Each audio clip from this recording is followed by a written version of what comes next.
Joining us now from Los Angeles, radio talk show host Tavis Smiley. All right, Tavis, you heard the talking points of Mr. West, and you say? I say, first of all, that what's lacking in this conversation is an empathy and appreciation for the humanity of Trayvon Martin. I say what's missing in this conversation is the reality when you talk about these stats that most whites are killed by other whites, most blacks are killed by other blacks. That's the bottom line. I say what's missing in this conversation is the reality that in this country, sadly, the life of a black child does not have the same worth and value as the life of a white child. When Sandy Hook happened, the empathy and the appreciation and the reveling in the humanity of those children was present all over Fox News and every place else as it should have been. African Americans are not seeing that same kind of empathy and appreciation for the humanity of Trayvon that they saw for the children of Sandy Hook. I'm waiting to hear, I haven't heard it yet, I'm waiting to hear the NRA say that if Trayvon Martin had had a gun, he might still be alive today. The bottom line is that race is still the most intractable issue in this country. And when an adult can profile and stalk and kill a child in America, our democracy is threatened. The bottom line is this, that if Trayvon Martin had been Mark Zuckerberg, the most well-known white guy in America who walks around with hoodies on every day, he wouldn't have been stalked, he wouldn't have been killed. And the bottom line further is that if Mr. Zimmerman, if Trayvon Martin rather, could get his life back as quickly as Zimmerman got his gun back, I'd feel a lot better. All right. Now, I'm going to correct the record. I've been very empathetic to the Martin family, and you can check with Mr. Crump, their primary lawyer, on that. Number two, do you believe that the trial was fair? Did you see anything in the trial that was unfair? I think the fact that Mr. Zimmerman is free today speaks to the fact... You want to get specific, though, specifically in the trial. I want it. The way the evidence was presented, the way the state conducted the prosecution and the defense conducted what they did you see anything that was unfair? Not necessarily. Okay. So, you didn't see anything unfair. I didn't see anything unfair. So we have to go by what the jury, and we assume that they're good, honest people, came to the conclusion. Now, let's advance the story. Yesterday on Good Morning America, you made a very provocative statement. Roll the tape. I think this is, for many Americans, George, just another piece of evidence of the incontrovertible contempt that this nation often shows and displays for black men. Something is wrong when adults can racially profile children. Trayvon Martin was a child, racially profiled and gunned down. Okay. Now, the words incontrovertible contempt, and you and I both agree that the trial was fair. I don't know where the contempt is coming from. And maybe in George Zimmerman's heart, he's contemptuous. Maybe.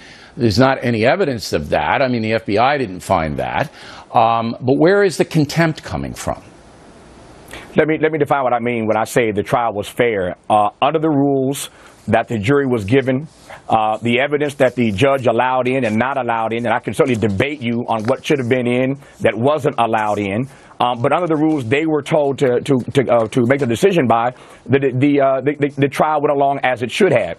Here's the problem. The problem is that in the state of Florida, this law itself, so you ask about the trial. Let me back up before the trial. It's the law that I have a problem with. Okay, and that's what Attorney General Eric Holder was talking about today. George, no, people do have a beef on that. There are a lot of people who believe that Zimmerman had a right to stand his ground, but the reality is that Trayvon did not have a right to stand his ground, Bill. That's up for the state of Florida to decide. The legislature and the governor, not you and me. We can oppose it. But you don't say... You made it very personal. You said that America has contempt for black men. And they don't. America doesn't have contempt. That's wrong. It's not true. You can't back it up.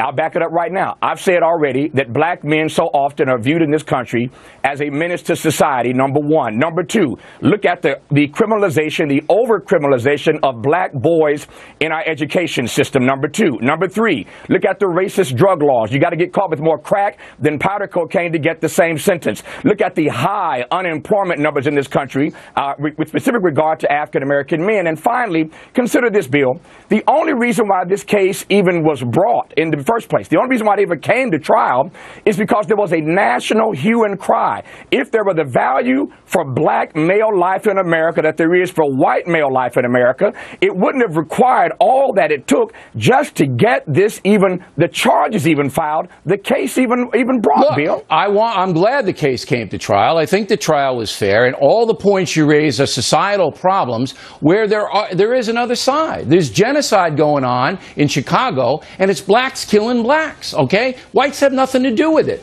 I don't believe that America has contempt for black men. I believe a lot of the problem is generated by the blacks themselves that won't solve the problems of their neighborhoods.